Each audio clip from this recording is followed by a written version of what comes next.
Dear student,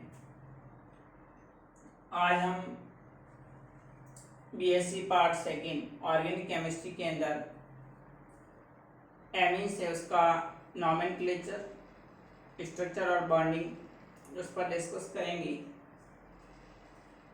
इससे पहले videos में हमने एमीन्स का जनरल इंट्रोडक्शन और उसके अलग अलग प्रकार एमीन के उस पर डिस्कस किया था। तो एमीन क्या होते हैं? अमोनिया के व्युत्पन्न यौगिक होते हैं जिनमें अमोनिया के एक या अधिक हाइड्रोजन परमाणु को हटा करके एल्किल या फिर एरिल समूह जोड़ दिया जाए तो बनने वाला यौगिक एमीन कहलाता है। तो हमने डिस्कस किया था प्राथमिक, द्वितीयक और तृतीयक एमीन एलिफेटिक और एरोमेटिक बेस पर। अब हम बात करेंगे इसका जो नॉमेनक्लेचर है, नामकरण है, अलग अलग कॉमन सिस्टम, सामान्य पद्धति के अंदर और दूसरा आईयूपीएसी सिस्टम के अंदर। देखिए, सबसे पहले बात करते हैं हम कॉमन सिस्टम, सामान्य पद्धति के अंदर। तो सामान्य पद्धति के अंदर जब एमीन का नामकरण किया जाता है तो पहले एल्किल समूह का नाम लिखा जाता है और उसके बाद में एमीन का नाम लिखते हैं। तो एल्किल प्लस एमीन से एल्किल एमीन कहा जाएगा। देखिए, यहाँ पर CH3NH2 है तो एल्किल समूह या मेथिल है, methyl amine. CH3NH3 secondary amine है, दोनों तरफ CH3 जुड़े हुए हैं तो डाइमेथिल एमीन। C2H5 है, डाइएथिल एमीन।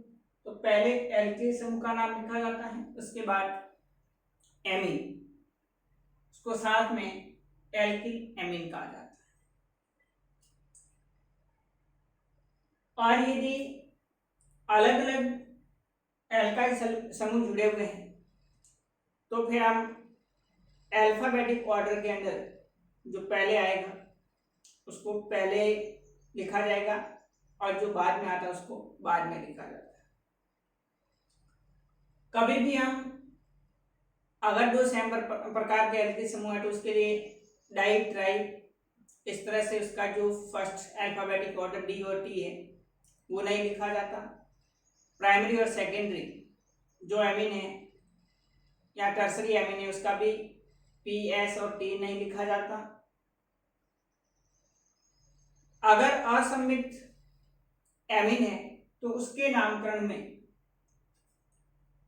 हमेशा जो बड़ा एल्किल ग्रुप होता है उसको हम पेरेंटल ग्रुप के रूप में मानते हैं और शेष जो एल्किल ग्रुप होगा उसको हम एन एल्किल के रूप में लिखा जाता है।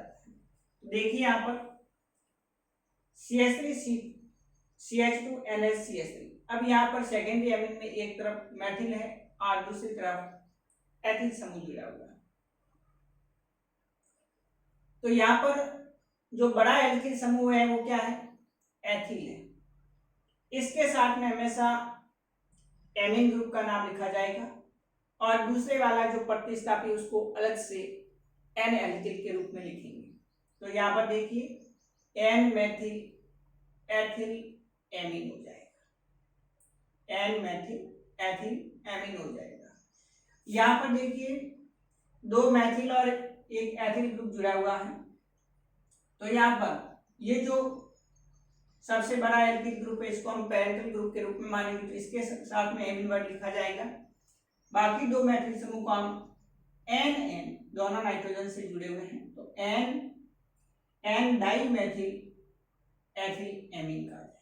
तो ये दोनों को हम एन लगा करके, ये टर्सरी एमीन है तो एन डाइमेथिल एथिल एमीन मैंने यहाँ नोट लगा करके लिखा है। असममित एमीना में सबसे बड़े एल्किल समूह को पैतृक समूह यानी पैरेंटल जो ग्रुप है उसके साथ तथा शेष को एन एल्किल प्रतिस्थापित मानकर नाम लिखे जाते हैं। अब हम बात करें इसके आईयूपीएसी सिस्टम के अंदर। तो आईयूपीएसी सिस्टम के अंदर कुछ रूल्स है, उसके अकॉर्डिंग उसका नामकरण करेंगे। तो next IUPAC system, IUPAC system के अंदर कुछ रूल्स है, उसके अकॉर्डिंग इसका नामकरण किया जाता है। फर्स्ट है, कार्बन श्रृंखला पर स्थिति दर्शाते हुए एमिनो पूर्व लग्न यानी परफिक्स में लिखकर संगत एल्केन का नाम ही साथ में जोड़कर लिखते हैं। यानी जो कार्बन श्रृंखला उसमें स्थिति दर्शाते हैं, जैसे यहाँ पर फर्स्ट, सेकंड और थर्ड। सेकंड कार्बन के साथ में एमीन ग्रुप जुड़ा हुआ है तो उसको हम पूर्व लग्न के रूप में एमिनो वर्ड लिखेंगे उसकी स्थिति को दर्शाते हुए। दूसरे कार्बन से जैसे NH2 समूह जुड़ा हुआ है तो 2 एमिनो, और कार्बन श्रृंखला में जितने कार्बन परमाणु है उसका संगत जो एल्केन है उसका नाम लिखा जाएगा। यहाँ 3 कार्बन है, प्रोप से प्रोपेन, तो इसका IUPAC नाम क्या हो जाएगा, 2 एमिनो प्रोपेन। इसी प्रकार यहाँ पर भी आप देख रहे हैं कि फर्स्ट कार्बन से NH2 जुड़ा हुआ है तो 1 एमिनो 4 कार्बन युक्त श्रृंखला है तो ब्यूटेन हो जाएगा, 1 एमिनो ब्यूटेन। दूसरा तरीका देखिए, 2 डिग्री और 3 डिग्री एमीन है तो उसके अंदर 2 डिग्री एमीन के लिए N एल्किल एमीन और 3 डिग्री एमीन है तो उसके लिए NN डाई एल्किल एमीन को परफिक्स यानी पूर्व लग्न में उनकी स्थिति दर्शाते हुए कोष्टक में तथा सबसे बड़ा जो एल्किल ग्रुप होगा उसको एल्केन को अनुलग्न सफिक्स में लिखकर देते हैं। देखिए यहाँ पर जैसे यहाँ बात करें CH3 CH CH3 और इस CH से जुड़ा हुआ है NH CH3, तो यहाँ पर फर्स्ट, सेकंड और थर्ड का ये लंबी श्रृंखला जो एल्काइल ग्रुप है और इस NH के साथ में CH3 जुड़ा हुआ है तो यहाँ पर ये सेकेंडरी एमीन है। इसके लिए दूसरे कार्बन से NH-CH3 जुड़ा हुआ है तो 2N मेथिल एमिनो, यहाँ से ये जो छोटा एल्काइल समूह इसको एमीन के साथ में कोष्टक में उसकी स्थिति दर्शाते हुए लिखेंगे। दूसरे कार्बन से NH जुड़ा हुआ है उसके साथ में एल्काइल समूह CH3 है तो 2N methyl amino total carbon श्रृंखला के अंदर सबसे बड़ा एल्काइल ग्रुप है प्रोपेन है तो उसको अनुलग्न सफिक्स के रूप में प्रोपेन लिखा जाएगा तो इसका IUPAC नाम तो N मेथिल एमिनो प्रोपेन हो जाएगा। अब यहाँ पर बात करें अपन तो NH से एक तरफ प्रोपाइल समूह जुड़ा हुआ है और एक तरफ एथिल समूह जुड़ा हुआ है तो ये सबसे बड़ा है ग्रुप, इसको तो हम सफिक्स के रूप में लिखेंगे और यहाँ पर जो C2H5 छोटा ग्रुप है तो इसको हम N एथिल के रूप में लिखेंगे। देखिए फर्स्ट पर 1N एथिल एमिनो, इस तरफ फर्स्ट ही है NH के साथ में C2H5 डायरेक्ट एथिल ग्रुप जुड़ा हुआ है तो 1N एथिल एमिनो 3 कार्बन है तो प्रोपेन हो जाएगा। नेक्स्ट थर्ड, सबसे लंबी कार्बन श्रृंखला के एल्केन का ई हटाकर एमीन जोड़कर भी नाम लिखते हैं। इसके अंदर जो एल्केन होती है उस एल्केन जो है इसका ई हटा करके उसके पीछे एमीन वर्ड जोड़ा जाता है तो जिसको हम एल्केनामीन बोलते हैं। तो देखिए यहाँ पर CH3 CH2 NH2 ethyl amine है तो इसको हम एथेनामीन बोलेंगे। 2 कार्बन युक्त एथेन होती है उसका ई हटा करके उसके पीछे एमीन वर्ड जुड़ेगा तो एथेनामीन हो जाएगा। यहाँ पर देखिए दूसरे कार्बन पर NH2 समूह जुड़ा हुआ है तो 2 एमिनो 3 कार्बन है प्रोपेन से प्रोपेनामीन हो जाएगा तो 2 प्रोपेनामीन हो जाएगा। अब कुछ और जो इस एमीन के साथ में अगर दूसरे कोई फंक्शनल ग्रुप क्रियात्मक समूह उपस्थित है या फिर जो एरोमेटिक एमीन है तो उसका नामकरण किस तरह से किया जाता है। देखिए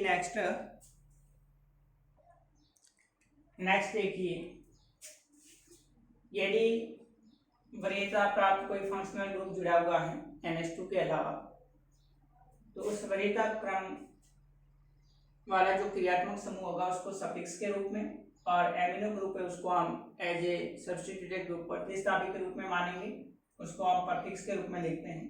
तो देखिए यहाँ पर COX CH2 CH2 NH2 है, तीसरे कार्बन से NH2 समूह जुड़ा हुआ है, तो इसको परफिक्स के रूप में NH2 को एमिनो 3 एमिनो 3 कार्बन है तो प्रोपेनोइक एसिड हो जाएगा।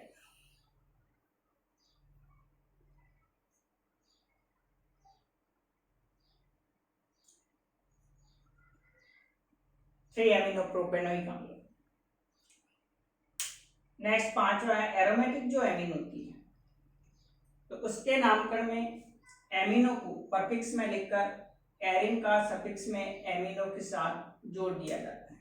देखिए यहाँ पर NH2 समूह है, बेंजीन रिंग से जुड़ा हुआ है, तो इसको IUPAC में एमिनो बेंजीन भी बोलते हैं।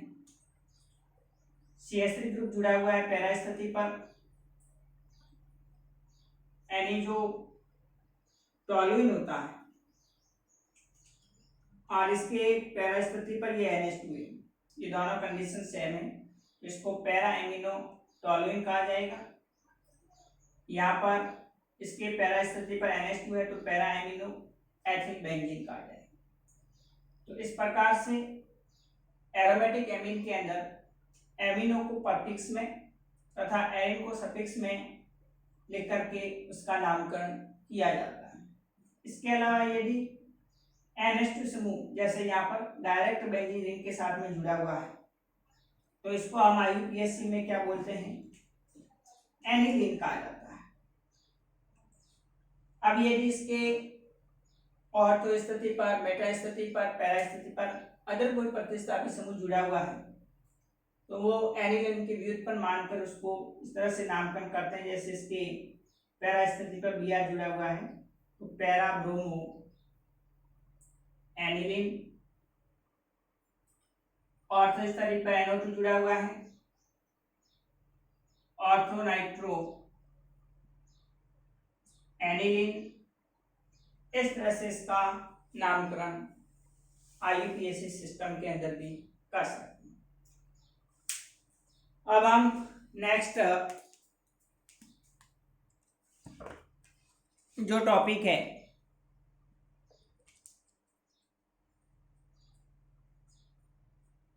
स्ट्रक्चर और बॉन्डिंग, तो इसको हम अगले नेक्स्ट वीडियोज में डिस्कस करेंगे।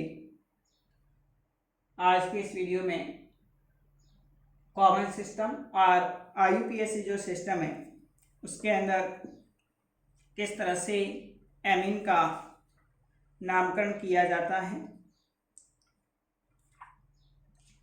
तो यदि एग्जाम में छोटा एमीन्स और नाइट्रो कंपाउंड से IUPAC नाम का सवाल पूछा जाए तो आप इस रूल्स को ध्यान में रखते हुए उनका IUPAC नाम लिख सकते हैं। कुछ एरोमेटिक एमीन ऐसे भी होते हैं जिनका साधारण नाम और IUPAC नाम दोनों समान होता है। जैसे बात करें अपन